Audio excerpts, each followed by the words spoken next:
Welcome to the Musari podcast, everyone. Shout out to those who have been joining in the last couple of episodes.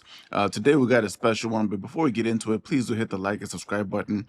If you are tuning in from YouTube, for those listening from Spotify, please be sure to drop a 5-star rating and drop a comment. That's the best way of helping the algorithm spread and get our content around. So for those who have joined the last couple of episodes, I hope you really enjoyed it. We had Stacy Bishop last week from Selling FinTech, and we also had Crystal Faith, or Ginger Faith rather, 2 weeks ago from the real estate market. She's a real estate mogul from Silicon Valley. If you haven't checked that out, I do advise you to go back and check it out, right? We will be having some interesting guests in the next couple of weeks, and we will be announcing the episodes once they do come out. But today I thought I'd kind of take a slightly different spin on this podcast, right? And obviously, there is a lot of anxiety going on with the situation in the United States. And, I'm speaking this as someone who is politically neutral. I'm not a participant in the, in the elections or in the political system in the United States, but I kind of look at things kind of rationally, right? So one of the last episodes, I believe it was like 3 weeks ago, I did kind of like put out an episode where I gave that analogy of that very wealthy friend of mine who was quite prominent in the neighborhood, right? I spoke about his, dire financial situation. I spoke about, the trials and tribulations he was facing in his marriage. One of his sons was kind of like on his side as he was taking austerity measures and cutting back on spending to get back to a sustainable situation. But the other child was, not really taking it well, complaining a lot of social media. And, the guy that I was really talking about was actually the United States of America. I kind of use that analogy to paint the picture of how dire the financial situation is. And, the media has been making quite a bit of noise about the situation, right? And I think the most, or maybe like the wisest thing to do in a situation like this is to look at things kind of rationally, right? So, I've noticed that people in my circle tend to come to me and, ask for my take on the whole economic and political situation in the United States and all that kind of stuff. And I noticed that a lot of their questions are reactions to, number one, headlines in the news, and number two, reactions to movements in the stock market, right? And here's the thing. I think every, human being needs to pay attention to the fundamentals when it comes to economics and not just what headlines say. And people also need to pay attention to fundamentals in the stock market and not just the stock prices. What do I mean, right? If you read any book by anyone that's quite savvy in value investing, let's say Benjamin Graham, I think it's Ben Graham, his name, who was Warren Buffett's mentor. You read books by people like Warren Buffett, books by people like Phil Towns. These people are value investors, right? And one rule that they're going to teach you is that when you look at the stock market, in the short term, the stock market reacts to emotions, but in the long term, the stock market reacts to fundamentals. So when you look at the techniques that they give you for value investing, they don't advise you to look at the short-term trends of the market. That's like for people who trade. Obviously, people do trade and speculate, but they advise you to look at the fundamentals of the business. They advise you to look at the balance sheet, the income statement. There are a couple of formulas that they give you, the different methods to do valuations of the business.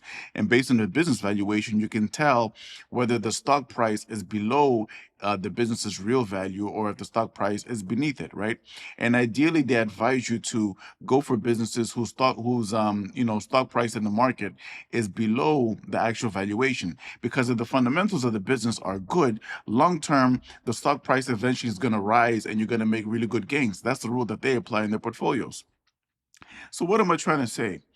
What I'm trying to say is that if they don't base their investment decisions on short-term stuff or short-term movements in the market, we also shouldn't base our outlook purely on short-term movements, because the stock market is very emotional in the short term.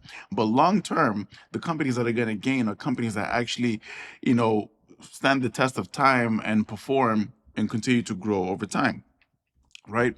So obviously, with all these tariff announcements and all the fears of recession, the stock market's overreacting. It's always going to overreact. When the same president got elected in November the 5th, I remember I was watching the elections up to like 3 a.m. in the morning. And I started looking at the pre-market rates. I could see from the pre-market rates that the stock market was going to blow up. There's actually someone who's a relative of mine who is not very fond of the president, and this person works in an energy company. And I noticed that the stock price of that company went up 4% on that day, right? But due to some measures by the very same person who's, president, the stock market is declining, right? I did notice that S&P is down like 7%, I think, over the last month, or I think it's 7% down since when it peaked. It must have been like a month or something ago. It peaked at like 6,100, something like that, right? But right now it's a bit down, and it's a reaction to the whole thing, right? And number two, the news. Guys. Here's the thing. Whenever I give my outlook, I kind of notice that people in my circle kind of trust my opinion. The news is also something we shouldn't base our outlooks on, right? Because number one, we need to remember that whatever information or the tone of information that is given by any news outlet is going to be a reflection of the party that is funding that, right? So what do I mean? In the United States, we know that politically the country is very divided, right? When you look at the ideologies and the policies of both, prominent parties, they conflict each other on social issues, and they conflict each other a lot on, economic and fiscal policy, right? And when you look at the news outlets, it's very clear that there's a group of news outlets that lean right in terms of their ideologies and in terms of, the preference of who they favor in the news they put out, and others also lean left, right? And we need to remember that number one, these different news outlets are funded by different parties, so therefore the news is going to be biased towards the party that's funding them. So we must never ever look at any headline or news outlet as unbiased, because we'd be deceiving ourselves. It is biased. These are people that do have an agenda. They want to influence opinions. They want to make you think that the world's ending. I mean, once upon a time in 2020, as we lived through COVID, if you looked at the headlines, you would think that the oil industry was done, the energy industry was done, the world was going to end. This was another Great Depression, 1929. But eventually, a year later, vaccination started rolling out and markets started opening, and all of a sudden, markets were even peaking. And different governments across the world were dishing out stimulus packages that, caused stock markets to really spike because the supply of money got really high. Obviously, over time, we saw inflation. Then we saw a lot of, you know, um, central banks and federal governments across the world tightening the monetary policy to bring inflation down, right? So I wanted to, like, maybe as objectively as possible to highlight what I think is really at play here, right? Because we're dealing with someone who, when I say someone, I mean the person who's leading the country, the commander in chief, in this case, Donald Trump. His intentions really seem to kind of like bring reforms to the economy. So looking back at the episode 3 weeks ago, I gave the analogy of that friend of mine who looked really rich on the outside but was actually bankrupt. And I was trying to highlight how bankrupt the United States is, right? And we have seen that, the president did appoint DOGE, which is Department of Government Efficiency. And, fortunately or unfortunately, the richest man in the world is the one that's leading that initiative. And the intention is to cut back on spending, right?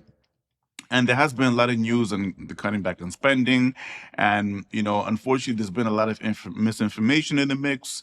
However, the effort seems quite evident that they want to cut back on spending. That's the most rational thing to do. Now, when you look at the political landscape in the United States, both sides do really agree that there is a need to balance the books because the economy is bankrupt. However, both sides do radically differ on the ideologies and the methodologies to actually balance the books.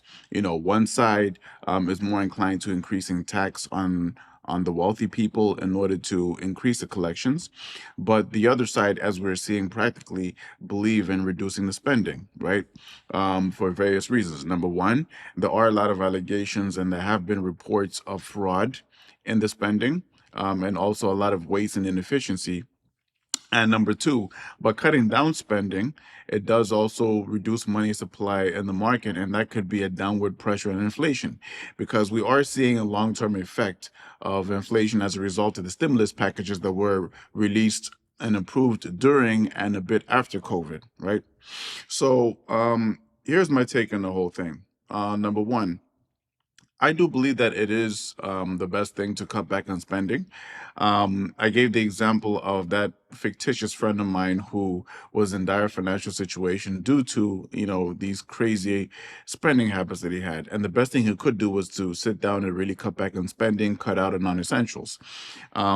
If you listen to the Dave Ramsey show, he uses the same approach as well. There are a lot of people who call, they have so much debt. Some people, um, are struggling financially in all sorts of ways. And it does advise people to live on rice and beans for some time. I believe that this economy does need to live on rice and beans. And, obviously there are a lot of debates as to what programs should be cut back and all that. And, on social media, I do see that a lot of people are upset because some of the benefits and programs that affected them and benefit them directly are being cut back. Unfortunately, a lot of people have lost jobs as a result of, cutting back on a lot of the aid, right? And I do understand that the aid is frozen at the moment, and only God knows what the long term play is going to be. I believe we're going to know more about that, I believe, in April this year. And number two, the big one, which is around the tariffs, right? Now, regarding the tariffs, obviously, one of the criticisms is that, tariffs are anti-free markets because tariffs tend to be protectionist policies to protect local industries, right? So if you look at some of the administrations way back in the 80s and I believe 70s, especially 80s from the times of Reagan, the approach has really been around outsourcing manufacturing to other countries, right? However, over time, you start realizing that that's been negatively affecting the trade balance. On one hand, we do understand that the labor costs in the US are very high, so that could inflate manufacturing costs and also, as a result, inflate the cost of production and inflate the cost of the actual product. On the other hand, when you outsource to other markets, labor costs are cheaper. Therefore, it's more, the product is traded at more affordable prices and they're imported. However, it negatively impacts the trade balance of the economy, right? So, on the other hand, the intent of the tariffs, on one hand, right? It's an anti free market concept, right? But the way we're seeing it play out, it seems like the tariffs are being used as a negotiation tool and not being used as a permanent measure, right? Why do I say that? Look at a couple of examples. There's been a lot of noise around the tariffs with Mexico and China, Mexico and Canada. When you look at the trade balance, the country imports more from Mexico and Canada than they do export to them. But now, when you look at the case of Canada, what are the goods that America imports from Canada? It's goods like cheese, like butter, lumber, oil, even electricity, and all that. But now, when you look at the tariff codes and the actual tariffs in Canada, they tariff American products very heavily. Cheese and butter is tariffed over 200%. So the president's intent is to impose 25% tariffs, not as permanent tariffs, but as to inflict pressure on that government to sit down and negotiate and lower tariffs. Because we have a situation where producers in those markets can access American markets, but vice versa is not happening. But now, when you impose 25% tariffs, what you're doing is you're inviting, actually forcing those governments to come to the table and negotiate to lower the tariffs so they can be fair trade. Eventually, the intent is to lead to free trade between both markets, where one market is not being over protectionist to the other, while the other is benefiting the other market by consuming their products, and the producers are winning, right? And the same kind of applies to Mexico, but there also are other issues such as border control, because controlling the border and all these executive orders are very expensive, right? Because I do recall that I think the annual budget in helping illegal immigrants in the country is like $150 billion, and by controlling the border and all these border costs, I think I did hear Tom Homan talk about like $130 billion. It's very expensive. So the sentiment is that a lot of okay, before I get to the sentiment, the fact is a lot of legal immigrants that come into the United States don't come directly. A lot of them do come through the borders in Mexico and Canada. A lot of data does show that. The intent is not to be discriminatory, but to be factual about it. So it's like they come in through these borders, right? Because the controls are not too stringent when they fly into the countries. And on the other hand, when it comes to controlling the borders, the United States has to, cover the cost to control the border on their own. So the intention is for them to also bring military resources and also to bring financial resources to control the border. Otherwise, it's the economy that's suffering from all the interest of illegal immigrants paying all the bills by themselves when they're already basically bankrupt. So now, looking at the United States, right? It's basically a consumer economy when it comes to trade. It doesn't manufacture much. A lot of the manufactured goods are imported. And number two, um, from a fiscal perspective, the economy is actually bankrupt, right? Anybody who's a banker or anybody that's an investment banker would look objectively at the financial situation. For the sake of this analogy, I'll call it the balance sheet of the United States, and it's the balance sheet of a bankrupt company. The United States, if you remove the printing, is junk status. Now, let's look at things geopolitically. You see the risk of things, right? Obviously, we know that China is just probably like the number one player when it comes to manufacturing and manufacturing capacity, because for decades and decades, manufacturing has been outsourced to them. Over time, obviously, when it's outsourced to you, what does it mean? It means that, companies who own the product will send the design to you, and your job is to manufacture in line with that design. Over time, you're going to take designs, you're going to make things better, you're going to see gaps, you're going to specialize in producing things. Eventually you're going to become even better than them at producing, because you're like the global hub for manufacturing. Right now, in the age of AI and robotics, what we're going to see is a trend of dark manufacturing, where manufacturing happens without any human capital in China, right? So now, geopolitically, we've been noticing in the last, especially 3 years, how BRICS have really been moving hard, to de-dollarize, right? When it comes to holding treasuries of the United States, dumping U.S. treasuries, putting geopoliticals and emotions aside, it's actually a rational thing to do. What would you do if you're a bondholder and you're holding bonds of a company that's bankrupt? You want to get rid of it, because if you look at the balance sheet, you can see that the cash flow is not enough to pay and honor the coupons of the bond. So you want to dump it, because it's just going to lose you money, right? And the only reason, and pretty much America is like a bankrupt company that is guaranteeing that it's never going to default because it prints money. That's not sustainable, because the more they print, the more the currency depreciates and the more the value of the bond goes down, even if the interest rates are pretty generous, right? So dumping that is a rational thing to do. So we have been seeing them making movements towards moving away from the dollar, even due to trade, right? And that's been a response to the dollar, the United States kind of like weaponizing the dollar with sanctions and all that. Now, what is the risk? Given that the economy is bankrupt and the economy is consistently in deficit, right?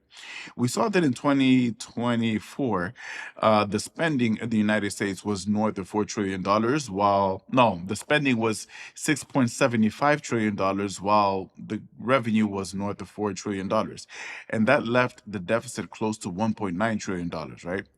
So, what was happening in practice? Because of the deficit, the economy wasn't collecting enough revenue to pay the interest of the bonds that they have. So, they ended up printing money to cover for that gap, right? And in order for the currency not to depreciate severely, what do? They take the excess dollars that were printed into the economy after they paid off the debt, and they would basically ship it outside and offload it to avoid excess of money. So basically, the foreign aid that we saw of 70 plus $billion kind of helped that offload so that, inflation is less severe. Now, what happens is a situation where the BRICS countries, Brazil, Russia, India, China, and South Africa, destroy demand for the dollar outside of the world. What would happen is the strategy of dumping the excess dollars outside would not work. Now we're going to have a situation where the excess dollars that are printed stay in the United States, and we have a lot of dollars chasing fewer goods. So basically, the dollar becomes nothing. So, what is the remedy for that? The remedy for that is to cut the spending and make the spending rational, right?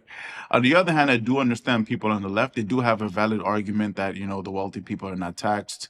Obviously, I have reservations on that, because if you tax that class of people, that's going to impact venture funding in the United States. Venture funding is very critical for, the innovation and technology and AI, because now the economy that leads in the AI race is pretty much going to dominate. And, when you tax the very class that are going to be funding that, you're actually going to reduce the appetite for that funding, right? So the most rational thing to do is to, cut back on the spending to balance the books so that eventually you can be in a position where the economy generates enough revenue to pay off the debt organically, right? So in a situation where BRICS does increase their share of the global currency reserve, right? If you do that, but the United States manages to balance the books in the long term, you're going to have a situation where the share of the dollar is going to be less. However, the economy is generating enough income to, pay off its debt. However, if you have a situation where the demand for the dollar is crushed, but in a situation where the fiscal situation of America is still dire, the economy still depends on money printing to pay off the debt, you're going to now have a situation where you're going to keep on printing and printing and printing. The money that you print is not being offloaded outside the country, and it's going to stay inside the country. You're going to have a lot of dollars chasing fewer goods, and it's going to depreciate severely. So I thought I'd just share my 2 cents. So what am I trying to say with this whole thing? Right now, there's a lot of anxiety, there's a lot of negativity. People react to the news, people react to stock markets. Whenever the stock market shows a red line, people just panic. Everybody's just reactionary. My advice to everybody is, guys, let's sit down, let's cool down, keep a cool head, look at the facts, right? Look at the numbers, look at the fundamentals. Don't just look at the stock market. Look at how the top companies are actually performing. Maybe do an exercise. Look at like 5 or 10 of the top companies in S&P 500 and maybe pay attention to their earnings reports over the year, right? Um, on the economic side of things, don't just react to headlines. Look at, economic data. Look at the Fed. Go to like credible websites and look at like factual information with economic data, right? Pay attention to the fiscal balance, pay attention to the spending, pay attention to what's really sustainable, pay attention to those fundamentals.